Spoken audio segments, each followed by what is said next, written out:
In other news, Greek firefighters are battling a blaze on the island of Kos for a second day. The wildfire has reached the seaside village overnight. Now, people took refuge in a sports center and other venues to stay safe.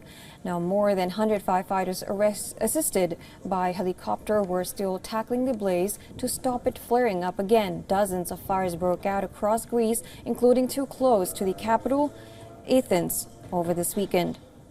Prime Minister Kyriakos Mitsotakis warned of a dangerous summer of wildfires following a prolonged drought.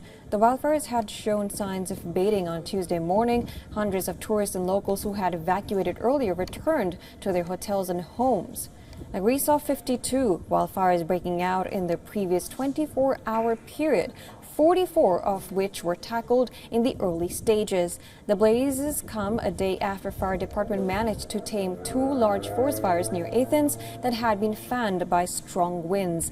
Wildfires are common in the Mediterranean country, but they have become more devastating in recent years as summers have become hotter, drier and windier, which scientists link to the effects of climate change.